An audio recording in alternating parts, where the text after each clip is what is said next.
Hi friends, welcome back to మాటే మంత్రం Telugu audio stories.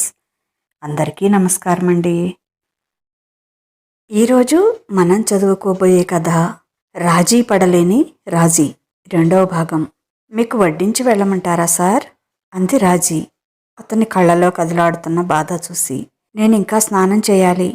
పాప ఆకలితోనే నిద్రపోతుందేమో పాపం. నువ్వెళ్ళు, నేను తింటాలే అన్నాడు. నిర్లిప్తంగా వాష్రూమ్కి వెళ్ళిపోయాడు. వంటకాలన్నీ చిన్న చిన్న బౌల్స్లో వడ్డించి ఒక ప్లేట్లో పెట్టి పైన ఇంకో ప్లేట్ బోర్లించింది.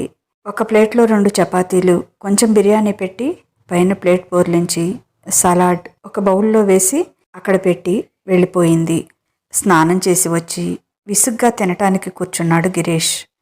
ప్లేట్లో అన్నీ వడ్డించి ఉండటం చూసి అతని పెదవుల మీద చిరునవ్వు విరిసింది. ఇందుకే రాజీ, నువ్వంటే నాకింత ఇష్టం అనుకొని చాలా రోజుల తర్వాత కడుపు నిండా తృప్తిగా తిన్నాడు. సుహాసినిది చాలా మంచి వ్యక్తిత్వం. వారిద్దరిది ప్రేమ వివాహం. మిడిల్ క్లాస్ అమ్మాయి అయినా తల్లిదండ్రుల్ని ఎదిరించి మరీ పెళ్లి చేసుకున్నాడు ఆమెను. వాళ్ల పెళ్లి జరిగి 13 ఏళ్ళవుతుంది. గిరీష్ని తన ప్రేమలోకంలో ముంచి తేల్చింది సుహాసిని. ఆమెను భార్యగా చేసుకున్నందుకు గర్వంగా ఫీల్ అయ్యేవాడు ఒకప్పుడు. పెళ్ళైన 7 ఏళ్ల వరకు ఆమె బాగానే ఉంది. ఇల్లు భర్తే తన లోకంగా ఉండేది. ఎప్పుడైనా తనతో పాటు పార్టీలకు తీసుకెళ్లేవాడు. అప్పుడప్పుడే హై క్లాస్ సొసైటీలో కొంతమంది లేడీస్ పరిచయం అయ్యారు. లేడీస్ క్లబ్లో చేరింది.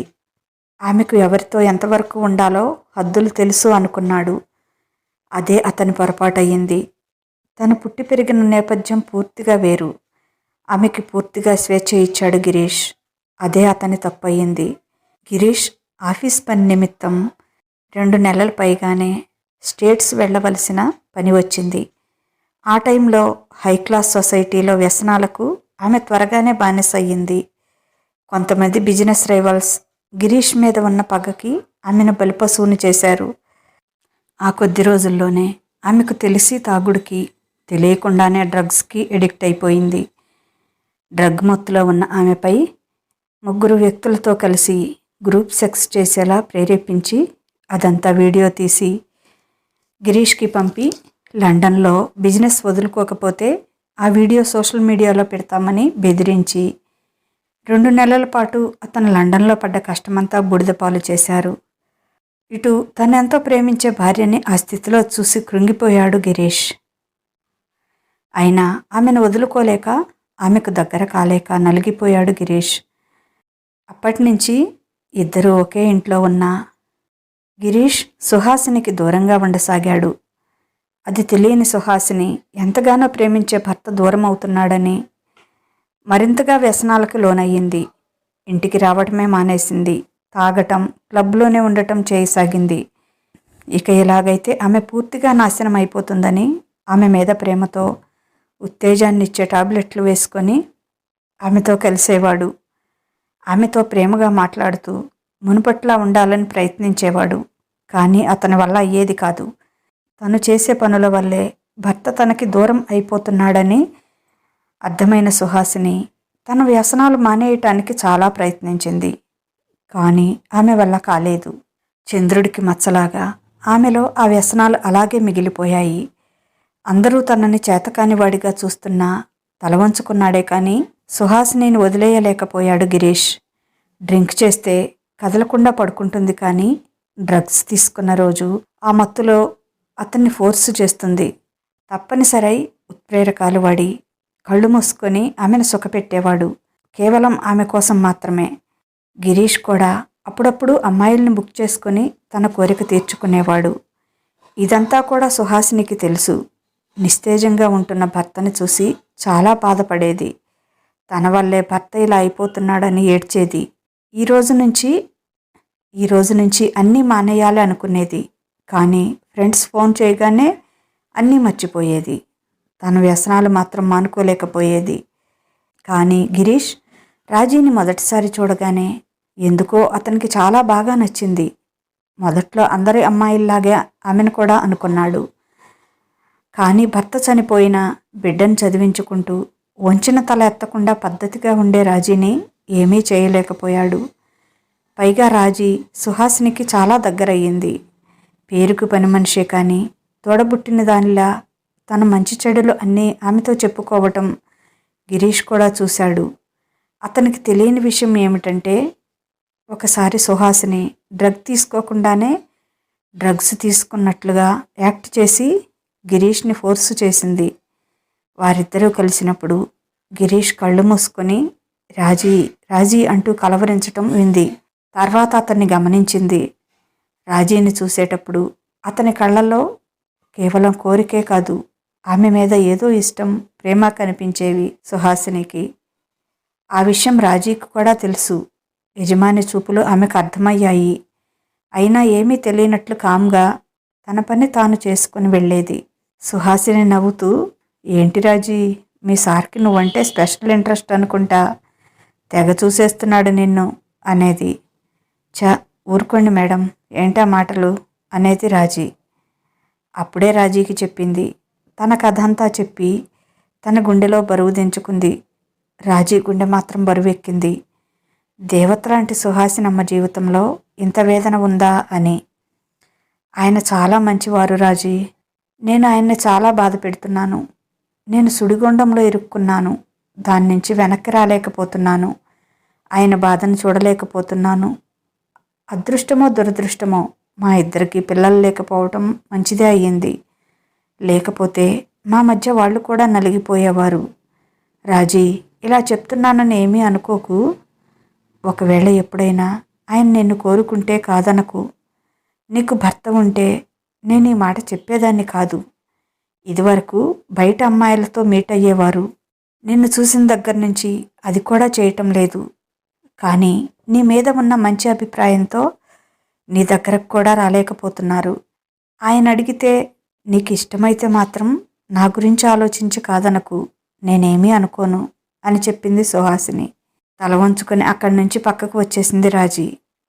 వీళ్ళ వెనక ఇంత కథ ఉందా? పాపం అయ్యగారి గురించి తెలియక అందరూ ఆయన్ని వ్యసనపరుడు అనుకునేవాళ్ళు. మొదట్లో సుధాకరే చెప్పాడు తనకి, దేవతలాంటి అమ్మగారిని ఇంట్లో ఉంచుకొని అమ్మాయిల్ని తెచ్చుకుంటాడు అని, తాగుతాడు అని.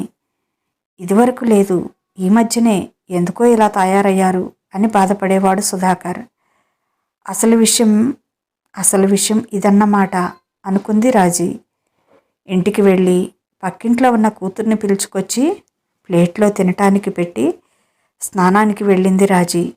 శరీరం మీద గిరీష్ చేసిన చిన్న చిన్న గుర్తులు నీళ్లు తగిలి జివ్వుమన్నాయి. ఒళ్ళంతా 1కి 2 సార్లు రుద్ది స్నానం చేసింది. వచ్చి ఏదో తిన్నాననిపించి కూతురి పక్కన పడుకుంది. ఎంతకీ నిద్ర పట్టడం లేదు. తను చేసింది తప్ప రైటా? ఇటు తన భర్తకు అటు సుహాసనమ్మకు ఇద్దరికీ అన్యాయం చేశాను కదా అని లోపలే ఏడుస్తుంది. గోడకున్న సుధాకర్ ఫోటోలోంచి నవ్వుతూ తన వైపే చూస్తున్నాడు. ఆమె కళ్ళలో నీళ్లు తిరిగాయి. నన్ను క్షమించండి, మీకు అన్యాయం చేశాను, చేయకూడని తప్పు చేశాను అని దోసెట్లో మొహం దాచుకొని చాలాసేపు ఏడ్చింది. ఏడ్చి అలాగే నిద్రపోయింది. సుధాకర్ వచ్చి ఆమె పక్కనే పడుకొని ఆమెను గుండెల్లోకి పదువుకున్నాడు. ఏమండి, నేను తప్పు చేశానండి, మీకు ద్రోహం చేశాను, అటు అమ్మగారికి ద్రోహం చేశాను అంటూ అతన్ని కావలించుకొని గట్టిగా ఏడ్చింది. అతను ఆమెను అలాగే గుండెల్లో పదువుకొని, ఊరుకోరా, నువ్వేం తప్పు చేశావు? నువ్వే తప్పు చేయలేదు. నువ్వు చేసింది తప్పు కాదు. ఆకలైతే అన్నం తిన్నట్లు, దాహమైతే నీళ్లు తాగినట్లు ఇది కూడా ఒక శారీరక అవసరం. నేనంటూ ఉంటే నువ్వు అలా చేయవు కదా. ఊరుకోరా, నువ్వు నాకే ద్రోహం చేయలేదు. నువ్వు చేసింది తప్పు కాదు, కేవలం అవసరం అంతే. ఏడవకు.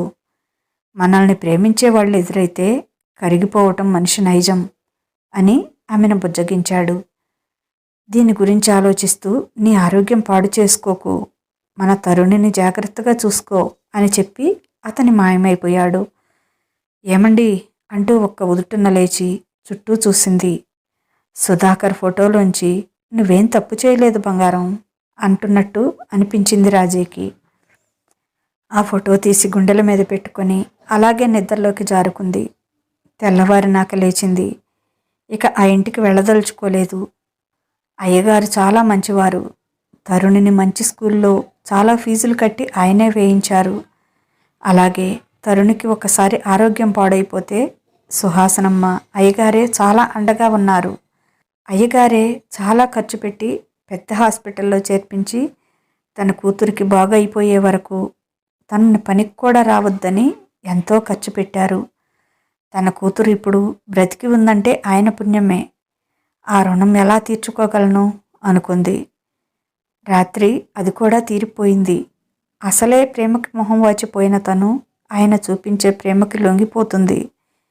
అదే నిన్న ఆయన అలా ప్రేమగా కాకుండా తనని బలవంతం చేసి ఉంటే అది ఎవరైనా కానీ లాగిపెట్టి 2 కొట్టి వచ్చేది. కానీ ఎప్పుడూ ఆయన కళ్ళల్లో తన మీద కనిపించే ప్రేమకు తనెప్పుడో లొంగిపోయింది. నిన్న ఒక అడుగు ముందుకు వేసి శారీరకంగా కూడా లొంగిపోయింది.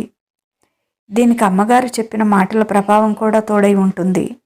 ఇంకెప్పుడు అయ్యగారిని చూడకూడదు. ఆయన్ని చూస్తే, ఆయన అడిగితే నిన్ను నిజంగానే కాదనలేను. నాలో ఈ బలహీనత ఎలా వచ్చిందో అనుకుంది. తరుణిని రెడీ చేసి స్కూల్కి పంపించింది. సుహాసిని ఫోన్ చేసింది. ఏంటి రాజీ ఇంకా రాలేదు అని. ఈరోజు కాస్త జ్వరంగా ఉందమ్మా, రాలేను అని చెప్పింది. సరే డాక్టర్కి చూపించుకో, మందులు వేసుకో, అలాగే పడుకోకు, తగ్గే వరకు రాకు, ఏమైనా తెప్పించుకొని తిను, నేను పంపనా తినటానికేమైనా అని ప్రేమ చూపిస్తున్న సుహాసిని మాటలకి బాధగా అనిపించింది రాజీకి. వద్దమ్మా, తెప్పించుకొని తిన్నాను, టాబ్లెట్స్ కూడా వేసుకున్నాను అని చెప్పింది రాజీ. అది వింటూనే ఉన్నాడు గిరీష్. సరే సుహాసిని, నీకు బ్రేక్ఫాస్ట్ ఆర్డర్ పెడతాను, నేను ఆఫీస్కి వెళ్తున్నాను, కొంచెం పని ఉంది అని వెళ్ళిపోయాడు. అతనికి చాలా బాధగా అనిపించింది. తను తొందరపడి రాజీని బాధ పెట్టానా? ఎందుకు ఆమె రాలేదు? ఇక రాదా? ఇక తనನ್ನು చూడలేనా? ఆమెను అస్సలు చూడకుండా తను ఉండగలడా అనుకున్నాడు. ఇప్పుడు తన దగ్గరికి వెళ్తే బాగుండదు, అందరూ తలా రకంగా అనుకుంటారు అని చీకటి పడే వరకు తనలో తనే మదన పడుతూ అలాగే ఉండిపోయాడు. రాత్రి 10:30 గంటలు దాటినాక తలుపు చప్పుడవుతుంటే ఇప్పుడెవరు తమ ఇంటికి వచ్చేది? అసలు ఎవరున్నారని తమకి ఇంటికి రావటానికి అనుకుంటే రాజీకి భయమేసింది. అలాగే కూర్చుంది. ఎవరు అంది చిన్నగా. నేనే, తలుపు తీ అన్నాడు గిరీష్. ముందు తీయకూడదు అనుకుంది. కానీ ఆయన అలా ఈ టైంలో బయట నిలబడి ఉండటం ఎవరైనా చూస్తే ఇంకేమైనా ఉందా? తను ఎలా ఉన్నా ఆయన పెద్ద మనిషి, అతని పరువు ఏం కాను అనుకొని తలుపు తీసింది. వెంటనే లోపలికి వచ్చి తలుపేశాడు. అలాగే చూస్తున్న రాజీతో, బయట ఎవరూ లేరు, అందరూ పడుకున్నారు, నన్నెవరూ చూడలేదు, కారు కూడా దూరంగా పెట్టి వచ్చాను అన్నాడు. ఇంకా అలాగే నిలబడి ఉంది రాజీ. ఆమెకేం మాట్లాడాలో అర్థం కావటం లేదు. ఏంటి రాజీ, మీ ఇంటికి వస్తే కనీసం కూర్చోమనవా? మంచినీళ్ళైనా ఇవ్వవా? చాలా దూరం నుంచి నడిచి వస్తున్నాను అన్నాడు నవ్వుతూ. అయ్యో సార్, కూర్చోండి అంటూ కుర్చీ వేసింది. వెళ్ళి గబగబా మంచినీళ్ళు తీసుకొని వచ్చింది. తీసుకోండి సార్ అంది. మంచినీళ్లు తాగి గ్లాస్ అక్కడ పెట్టి, ఎందుకు రాజీ ఈరోజు పనికి రాలేదు? నిజంగా జ్వరం వచ్చిందా? అలా అనిపించట్లేదే నిన్ను చూస్తే అన్నాడు. తల వంచుకున్న రాజీ కళ్ళల్లోంచి బొటబొటా కన్నీళ్లు కారుతున్నాయి. నా వల్లనేగా నువ్వు ఇలా బాధపడుతున్నావు? ఛీ, నేనొక ఈడియట్ని. ఇన్నాళ్లుగా నన్ను నేను కంట్రోల్ చేసుకుంటున్నాను. అలాగే ఉండొచ్చుగా. నిన్న కంట్రోల్ చేసుకోలేకపోయాను. ఛ, అంతా నా వల్లే అంటూ పిడికిలు బిగించి గట్టిగా గోడకేసి గుద్దాడు. సారీ రాజీ, ఈ మధ్య కొన్నేళ్లుగా నేను సుహాసినితో సహా ఎవరి దగ్గర మగాడిలా ఉండలేకపోతున్నాను. రాత్రి నీ దగ్గర మామూలుగా అయిపోయాను, అందుకే కంట్రోల్ చేసుకోలేకపోయాను. సారీ రాజీ, తప్పు చేశాను అంటూ మళ్ళీ గోడని గుద్దబోయాడు. సార్ అంటూ గబుక్కున ఆ చేయి పట్టుకుని ఆపేసింది. చూస్తే బెడ్ లైట్ వెలుగులో వేళ్ల వెనక వైపు అంతా చిట్లి రక్తం వస్తుంది. అయ్యో, ఏంటి సార్ ఇది ఇలా చేశారు? మీరేం తప్పు చేయలేదు. ఏదైనా తప్పు ఉంటే అది నాదే. మీరిలా చేయకండి, నాకు చాలా బాధేస్తుంది అంటూ గబగబా లోపలికి వెళ్ళి పసుపు డబ్బా తెచ్చి వేళ్ల మీద పసుపు పెట్టింది. రాజీ, సారీరా, నువ్వు కూడా నాకు దూరమైపోతావా అంటూ పసివాడిలా ఆమెను చుట్టుకొని ఆమె ఎదలో తలపెట్టుకొని ఏడుస్తుంటే చూస్తూ ఊరకే ఉండలేకపోయింది. మనసు మూలల్లో అతని మీద ఉన్న ప్రేమ పెళ్ళుబికింది. అతని జుట్టులోకి వెళ్ళిపోనిచ్చి నిమురుతూ, ఊరుకోండి సార్, నేనెక్కడికి వెళ్తాను అంటూ అతన్ని అనునయించింది. నిజంగానా రాజీ? నిజమేనా నువ్వు చెప్పేది? నన్ను వదిలిపెట్టి వెళ్ళవుగా అంటూ ఆమెను మరింత గట్టిగా కౌగిలించుకొని ఆమెను ముద్దులతో ముంచెత్తాడు. రాజీ, రాజీ, ఐ లవ్ యూ రాజీ, నువ్వు నన్ను వదిలిపెట్టి వెళ్ళకు, నేను బ్రతకలేను రాజీ అంటూ పలవరిస్తూ ఆమెను అంగాంగ చోషణ చేస్తున్నాడు. అతని పెదవులు, చేతులు ఎక్కడెక్కడో మీటుతుంటే ఆమె శరీరం రాగాలు పలకసాగింది. అతను చూపిస్తున్న ప్రేమకు పూర్తిగా లొంగిపోయిందామె. మనసులో ఏదో ఆలోచిస్తూ సార్ అంటూ అతన్ని అల్లుకుపోయింది. తన పెదాలను అతని పెదవులతో ముడివేసింది. అతన్ని ఉక్కిరి బిక్కిరి చేసింది. అతని షర్టు బటన్స్ విప్పి పక్కన పడేసింది. రాజీ అని ఆశ్చర్యంతో చూస్తున్న అతని పెదవులపై చిరుముద్దిచ్చి ఒక మూలన ఉన్న చాప తెచ్చి పరిచి దాని మీద దుప్పటి వేసింది. ఇదే హంసతూలికా తల్పం అనుకోండి సార్ అంది నవ్వుతూ. నీతో ఉంటే కటిక నేలైనా పట్టుపరిపే అనిపిస్తుంది రాజీ నాకు అన్నాడు. తన పైట తీసి పక్కన వేసి 2 చేతులు చాపింది. నవ్వుతూ అతని వైపు చూసింది. ఒక్క అంగలో వచ్చి ఆమె చేతుల్లో వాలిపోయాడు. ఆవేశంతో నిలువెల్లా ఆమెను కుదిపేశాడు. ఆమె తనువంతా ముద్దుల ముద్రల వేస్తూ ఆమె దుస్తులు వేరు చేశాడు. ఆమె పూర్తిగా అతనికి సహకరిస్తూ తనే ముందు స్టెప్ తీసుకుంటూ అతన్ని తనలో కలిపేసుకుంది. అతను కొన్నాళ్ల నుంచి తనలో దాచుకున్న భావావేశాన్నంతా చూపిస్తూ ఉప్పెనెలా ఆమెపై విరుచుకుపడుతున్నాడు. నేనేం తక్కువ కాదు అన్నట్లు తన ప్రేమను కూడా అదే రేంజ్లో చూపిస్తుందామె. ఇక ఈ జీవితానికి ఇదే చివరి రాత్రి అన్నట్లు పదే పదే ఒకరిలో ఒకరు మమేకమయ్యారు. 4 గంటల సమయంలో అతన్ని వదిలి ఇంకా వెళ్ళండి సార్, తెల్లవారితే ఎవరైనా చూస్తారు అంది. ఇంక మీరు బాగైపోయినట్టే సార్, ఎవరి దగ్గరైనా మీరు బాగానే ఉంటారు అంది. నాకు అలాగే అనిపిస్తుంది, కానీ నువ్వు తప్ప ఇంకెవరూ వద్దు నాకు అన్నాడు ఆమెను గట్టిగా కౌగిలించుకొని.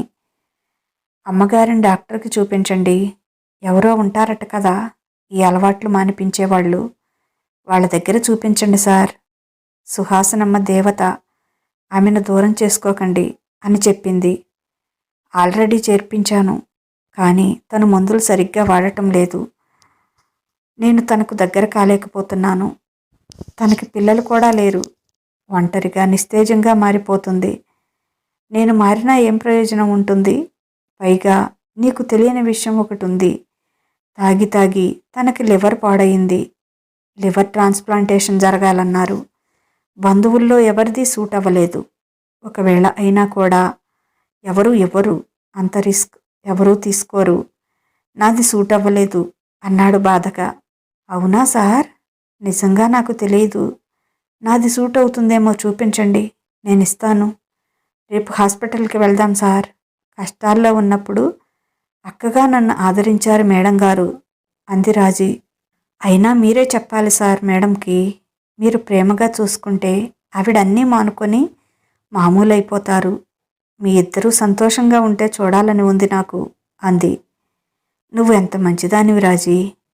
ఇదే ఇంకొకళ్ళైతే నన్ను తన వైపు కూడా చూడనిచ్చేవాళ్ళు కాదు. కొంగికి కట్టేసుకుని ఆడించేవాళ్ళు. తనిపోతే తన స్థానంలో సెటిల్ అయిపోవచ్చు అనుకునేవాళ్ళు. నిన్ను నేను ఇంతగా ఇష్టపడుతున్నానని తెలిసినా కూడా మా ఇద్దరి సంతోషం కోరుకుంటున్నావు. నువ్వు గ్రేట్ రాజీ. అందుకే నువ్వంటే నాకే తెలియకుండానే ఇష్టం పెరిగిపోయింది నాలో అన్నాడు. సార్, ఇంకొక మాట, ఇలా అంటున్నానని ఏమీ అనుకోకండి. నేను అనాథని. నాకంటూ ఎవరూ లేరు. నా భర్త, నా కూతురు తప్ప. తన వాళ్ళందరినీ ఎదిరించి అనాథనైన నన్ను పెళ్లి చేసుకున్నాడు ఆయన. నన్ను ప్రాణంగా చూసుకునేవాడు. మా ప్రేమకు ఫలితంగా తరుణిని నాకు ఇచ్చి ఆయన మధ్యలోనే నన్ను మళ్ళీ అనాథను చేసి వెళ్ళిపోయాడు అని చెప్తుంటే ఆమె గొంతు బొంగురుపోయింది. నాకు తెలుసు, సుధాకర్ చాలా మంచివాడు. నువ్వు బాధపడకు రాజీ, మీరు అనాథలు కాదు, మీకు నేనున్నాను అన్నాడు ప్రేమగా. ఇప్పుడు నాకు అదే సార్ ధైర్యం. నాకంటూ ఎవరూ లేరు, నా కూతురు తప్ప. నా కూతురికి నేను తప్ప ఇంకెవరూ లేరు ఈ లోకంలో. ఒకవేళ నాకేదైనా జరిగితే తరుణిని అనాథ కాకుండా మీరు చూసుకుంటారా సార్? మీకెలాగూ పిల్లలు లేరు, తరుణిని పెంచుకుంటారా సార్ అంది. ఆమె చెంప మీద ఒక్కటేశాడు. ఏం మాట్లాడుతున్నావు, అర్థమవుతుందా నీకు? పిచ్చి పిచ్చిగా వాగకు. తరుణి నా కూతురు అనే నేను అనుకుంటున్నాను. సుహాసిని ఇష్టపడినా పడకపోయినా కూడా తరుణి నా కూతురే, ఇప్పటికీ ఎప్పటికీ కూడా. నువ్వు నా మనిషివి అని. నీ మీద ప్రేమ ఎప్పుడు ఏర్పడిందో ఆ రోజు నుంచి తరుణి కూడా నా కూతురు అయ్యింది. ఎవరు అవునన్నా కాదన్నా నాకు ఆ కన్సర్న్ ఉండబట్టే తనని మంచి స్కూల్లో వేశాను. దేనికి లోటు రాకుండా చూస్తున్నాను. నీది మొద్దుపుర కాబట్టి ఇది అర్థం కాలేదు నీకు. నిన్న నేను ఇచ్చిన మనీ కూడా తరుణి పేరుతో ఫిక్స్డ్ డిపాజిట్ చేయి, తన భవిష్యత్తుకి ఉపయోగపడుతుంది అన్నాడు. అతను తన మీద, తన బిడ్డ మీద చూపిస్తున్న ప్రేమకు, తన బిడ్డ భవిష్యత్తు మీద ఉన్న బాధ్యతకు ఆమె మరోసారి అతనిలో ప్రేమగా కరిగిపోయింది. గిరీష్ ఆమెను వదలలేక తప్పక వదిలిపెట్టి వెళ్ళాడు. నాకు వెళ్ళాలని లేదురా, కానీ ఇక్కడ ఉండలేనుగా అంటున్న అతని నుదుటి మీద ముద్దు పెట్టి, మేడం గారు టెన్షన్ పడతా ఉంటారు, మీరు రాత్రంతా రాలేదని. ఏ స్థితిలో ఉన్నా కూడా ఆమెకు మీరంటే చాలా ప్రేమ సార్. మీరు నన్ను కావాలని అడిగితే వద్దనద్దని కూడా చెప్పారు అంది. అవును, దానికి పిచ్చి ప్రేమ నేనంటే, కానీ ఆ ప్రేమ కూడా దాన్ని మార్చలేకపోతుంది.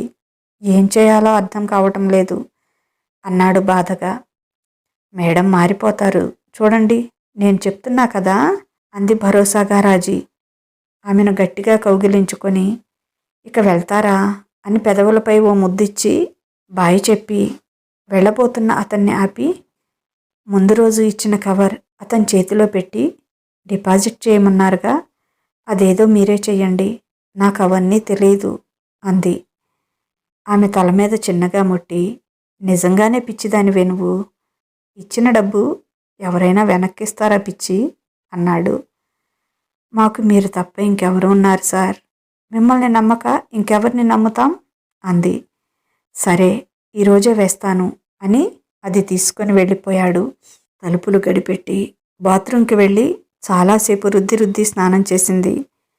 సుధాకర్ ఫోటో చేతిలోకి తీసుకొని, ఇదే చివరిసారండి, మన తరుణి ఈరోజు బ్రతికి ఉందంటే సారే కారణం.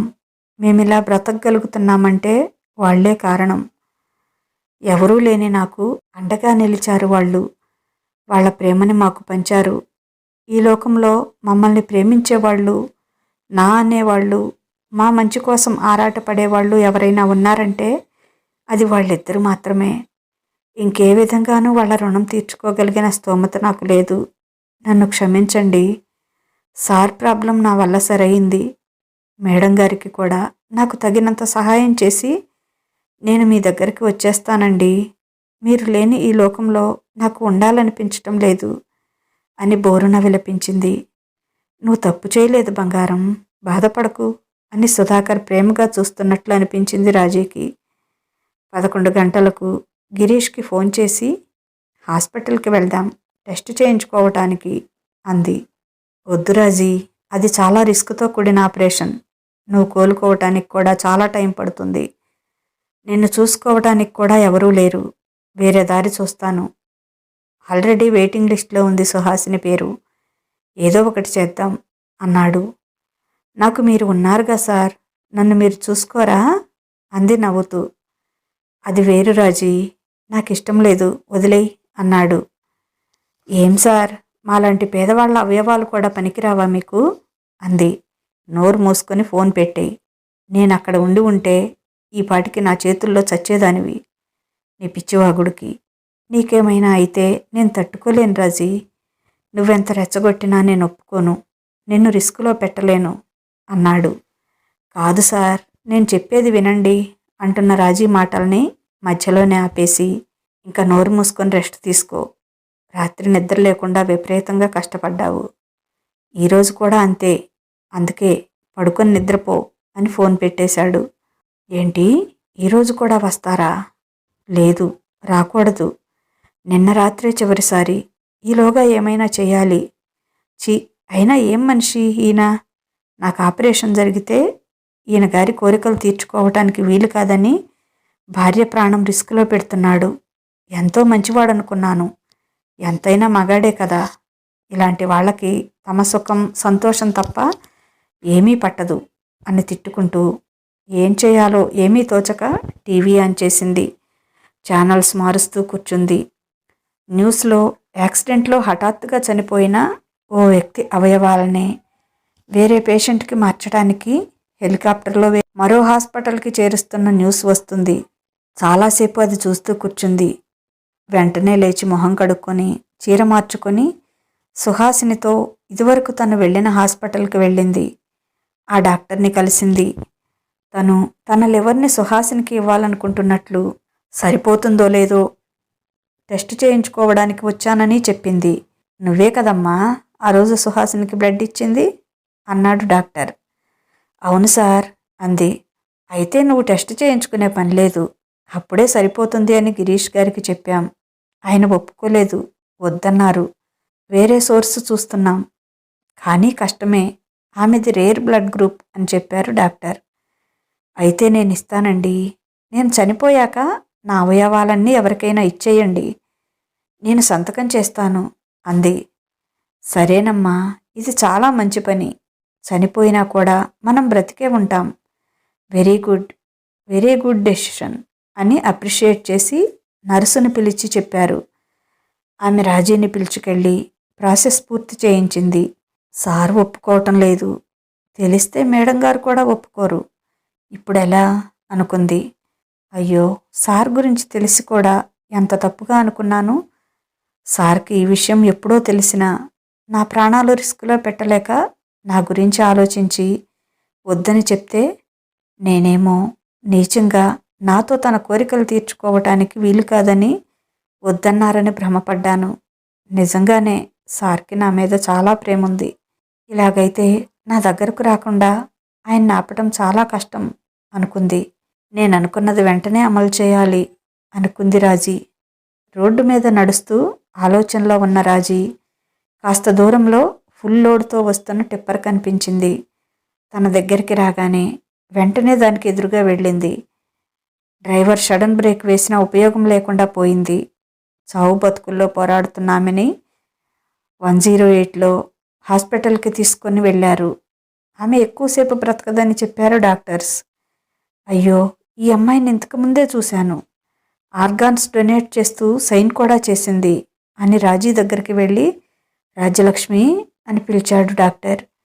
గిరీష్, సుహాసిని, తరుణి అని చెప్పింది అతి కష్టం మీద.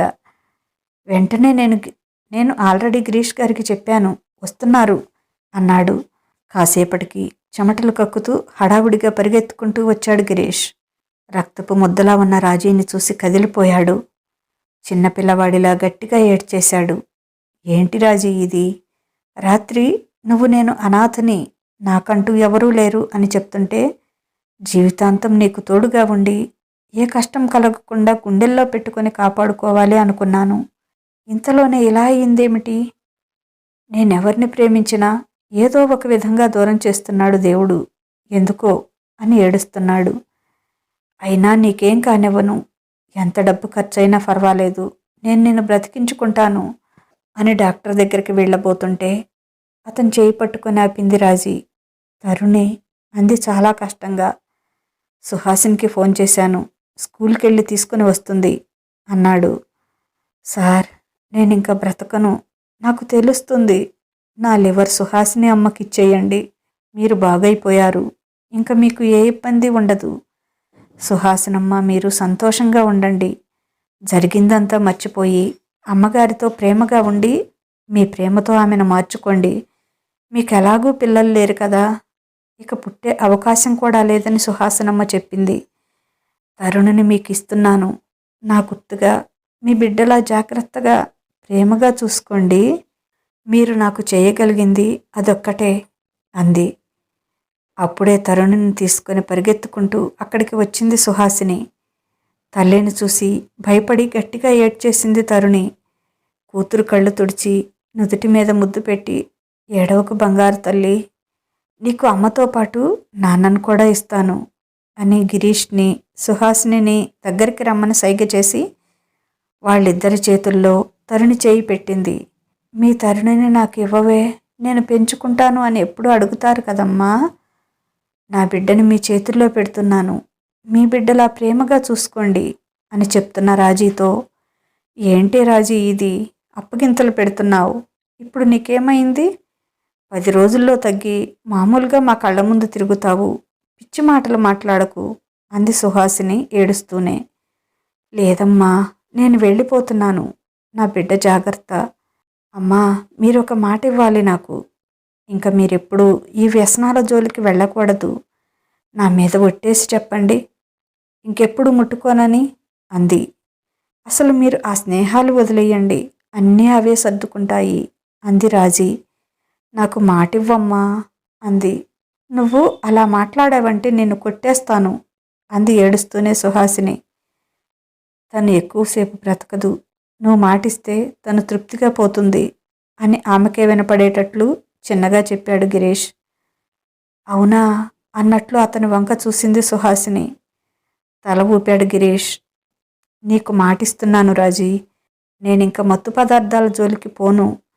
నీ మీద ఒట్టేసి చెప్తున్నాను, ఈ స్నేహాలు కూడా మానుకుంటాను. పాత సుహాసినిలా భర్త నీ బిడ్డే, కాదు కాదు నా బిడ్డ అని తరుణ్ని దగ్గరకు తీసుకుని, వీళ్ళిద్దరే లోకంగా బ్రతుకుతాను, నన్ను నమ్ము, నీ బిడ్డకి నీకంటే ఎక్కువ ప్రేమనిస్తాను, నువ్వు తరుణిని గురించి బాధపడకు అని రాజీ చేతిలో చేయి వేసి చెప్పింది. అయినా ఏంటిది రాజీ, నా మనసులో మాట చెప్పుకోవటానికి నాకంటూ ఉన్న ఆప్తురాలువి నువ్వేనే, నువ్వు కూడా నన్ను వదిలిపెట్టి వెళ్ళిపోతావా అంటూ బోరున ఏడ్చింది సుహాసిని. చేయి చాపింది రాజీ. ఆమె చేతిలో గిరీష్, సుహాసిని, తరుణి ముగ్గురూ చేయి వేశారు. నేను అనాథని కాదు, నన్ను ఇష్టపడేవాళ్ళు, నా అనుకునేవాళ్ళు నాకు ఉన్నారు. నేను అనాథగా బ్రతికాను, కానీ అనాథగా చావటం లేదు. నా కోసం కూడా ఏడ్చేవాళ్ళు ఉన్నారు. ఏమండి, నేను కూడా మీ దగ్గరకు వచ్చేస్తున్నా అని తృప్తిగా నవ్వింది. ఆ నవ్వులోనే ఆమె ప్రాణం అనంతవాయువుల్లో కలిసిపోయింది. తరుణి, సుహాసిని రాజీని పట్టుకుని గట్టిగా ఏడ్చేశారు. గిరీష్ తనలో తాను కుమిలిపోతున్నాడు. గిరీష్, సుహాసినుల చేతుల మీదుగా ఆమె అంత్యక్రియలు ఘనంగా జరిగాయి. ఇంటికి వచ్చి స్నానం చేసి హాస్పిటల్కి వెళ్దాం, బయలుదేరు అన్నాడు సుహాసిన్తో. ఇప్పుడెందుకండి అంది. రాజీ లివర్ నీకు సెట్ అయ్యింది, వెంటనే ఆపరేషన్ చేయాలన్నారు అన్నాడు గద్గద స్వరంతో. అంటే అది చచ్చి నన్ను బతికిస్తుందా? ఏమిచ్చానండి దానికి నేను? ఇంత ప్రేమే కదా అని భర్తని కౌగిలించుకొని గట్టిగా ఏడ్చింది సుహాసిని. ఆమె తల నిమురుతూ, ఆమె చేసిన త్యాగం విలువ నీ జీవితాంతం ఆమెకి ఇచ్చిన మాట నిలబెట్టుకో, ఆమె కోరుకుంది కూడా అదే అన్నాడు కళ్ళ వెంట నీళ్లు తిరుగుతుండగా. త్యాగమా? త్యాగమేంటండి అంటే, అది నా కోసం అని కళ్ళు పెద్దవి చేసి చూసింది. అవును అని తల ఊపాడు గిరీష్.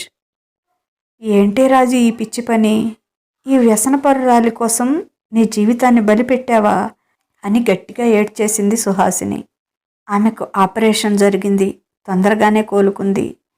హాల్లో సోఫాలో కూర్చొని ఎదురుగా గోడ మీద నవ్వుతూ ఉన్న రాజీ ఫోటోని చూస్తూ బాధగా కళ్ళు మూసుకున్నాడు గిరీష్. గిరీష్కి నవ్వుతూ తనని కౌగిలించుకొని తన మీద ప్రేమ చూపిస్తున్న రాజీ రూపమే కళ్ళ ముందు కదలాడింది. గట్టిగా కళ్ళు మూసుకున్నాడు. ఆ కళ్ళ నుంచి జలజల కన్నీటి బొట్లు రాలిపడ్డాయి. నిన్న అనవసరంగా సుహాసిని లివర్ ప్లాంటేషన్ సంగతి చెప్పాను. ఈ పిచ్చి పిల్ల కావాలనే తన జీవితాన్ని బలి చేసుకుంది. ఏమిచ్చామని రాజీ మేం నీకు? ఇంత త్యాగం చేశావు. మేము చేసిన చిన్న చిన్న సహాయాలకి నీ ప్రాణాన్నే బలిపెట్టావా పిచ్చిరాజీ? నీ కడుపున పుట్టిన బిడ్డైనా గుర్తు రాలేదా నీకు? ఈ పిచ్చి పని చేసేటప్పుడు నా మీద ప్రేమ చూపించి నాలో ఉన్న రుగ్మత తొలగించావు. అమ్మగారు అంటూ ఆ అమ్మకే ప్రాణదానం చేశావు. మోడులా బతుకుతున్న మాకు నీ బిడ్డనిచ్చి మాలో జీవితం మీద ఆశ చిగురింపజేశావు. నువ్వు అనాథవి కాదు రాజీ, మా జీవనదాతవి అనుకున్నాడు గిరీష్ కళ్ళు తుడుచుకుంటూ. కానీ గిరీష్కి తెలియని విషయం కేవలం తన వల్లే ఆమె అలా చేసిందని, తను చేసిన తప్పు పనికి ఆమె రాజీ పడలేకపోయిందని. వయసు వేడిలో ఆమె శరీరంలో రగులుతున్న కోరికలతో మొదటిసారి అతని వశం అయ్యింది. రెండోసారి నేను కొన్నేళ్లుగా ఏ అమ్మాయి దగ్గర మగాడిలా ఉండలేకపోతున్నాను అని గిరీష్ ఆవేదన పడుతుంటే, లేదు మీరు అందరిలాంటి మగాడే అని అతనికి ప్రూవ్ చేయటానికి అతనికి లొంగిపోయి అతని మీద తన ప్రేమ చూపించి అతనిలో ధైర్యాన్ని పెంచి అతను తన బిడ్డను బ్రతికించినందుకు రుణం తీర్చుకుంది. ఇది మళ్ళీ మళ్ళీ జరగటం తమ మధ్య అలాంటి అనైతిక బంధం కొనసాగటం ఇష్టం లేదు రాజీకి. ఇటు తను ప్రాణంగా ప్రేమించే భర్తకి, అటు తనని ఆదుకున్న సుహాసినికి అన్యాయం చేయటం ఆమెకి ఇష్టం లేదు. కానీ గిరీష్ తనని వదిలిపెట్టలేడు, వదిలిపెట్టడు కూడా. అతను ప్రేమగా దగ్గరికి వస్తే అతని ప్రేమను కాదనలేని బలహీనత తనది అని అర్థమైన రాజీ ఆ వాస్తవానికి రాజీ పడలేక తన ప్రాణాన్ని బలి చేసుకుని ఎవరూ లేని తనని కష్టకాలంలో ఆదుకొని ఆదరించిన, మరువలేని ప్రేమ చూపించిన యజమానులకి నివాళిగా తన ప్రాణాలని అర్పించింది. అనాథ అయిన తనకు కష్టాల్లో అండగా నిలిచి తమలో ఒకదానిగా చూసుకొని తనకు ప్రేమ పంచిన ఆ ఇంటికి తను రుణపడి ఉంది అనుకుని ఆ రుణం తీర్చుకోవటానికి తన ప్రాణాన్ని త్యాగం చేసి ఆ ఇంట్లో సంతోషాలను విరబూసేటట్లుగా చేసిన రాజీ అలియాస్ రాజ్యలక్ష్మి ఇప్పుడు ఆ ఇంటి కులదేవతగా మారిపోయింది. అప్పుడే స్కూల్ నుంచి తరుణిని తీసుకువచ్చిన సుహాసిని భర్త దగ్గరకు వచ్చింది. భార్య కూతురు ఇద్దరూ అతని పక్కన కూర్చున్నారు. ఇద్దరూ తరుణుని ప్రేమగా ముద్దు పెట్టుకుని రాజీ ఫోటో వైపు చూసి, ఏమిచ్చి తీర్చుకోగలమే నీ రుణం? నీ ప్రాణమైన కూతుర్ని మా ప్రాణంలా చూసుకుంటాము, అంతకంటే నీకు మేము ఇవ్వగలిగింది కూడా ఏమీ లేదు అనుకున్నారు. ఫోటోలోంచి రాజీ నవ్వుతూ చూస్తోంది తనకెంతో ఆప్తులైన ఆ ముగ్గురి వైపు. ఇదండి ఈరోజు కథ. నిజానికి ఈ కథని ఏదో వేలో తీసుకెళ్దామనుకున్నాను. ఎలా రాశానో నాకే తెలియదు. నిజంగా నేను రాసిన కథ మొదటిసారిగా నాకెందుకో ఈ కథ చాలా బాగా నచ్చింది. మీ అందరికీ ఈ కథ ఎలా అనిపించిందో ఓ చిన్న కామెంట్ ద్వారా తెలియచేయండి. మీకు ఈ కథ నచ్చితే తప్పనిసరిగా లైక్ ఇవ్వండి. ఏమండి, ఎవరూ సబ్స్క్రైబ్ చేసుకోవడం లేదండి. అతి కొద్ది మందే చేసుకున్నారు. ఎందుకని నా మీద అంత కినుక? ఏం నా కథలు మీకు అవసరం లేదా? డిస్క్రిప్షన్లో లింక్ ఇస్తాను. తప్పనిసరిగా అందరూ కొత్త ఛానల్ని సబ్స్క్రైబ్ చేసుకోండి. ప్లీజ్ ప్లీజ్ ప్లీజ్ మీ అండ అభిమానం నాకెప్పుడూ ఉండాలని కోరుకుంటూ మీ లక్ష్మీ ఘంట.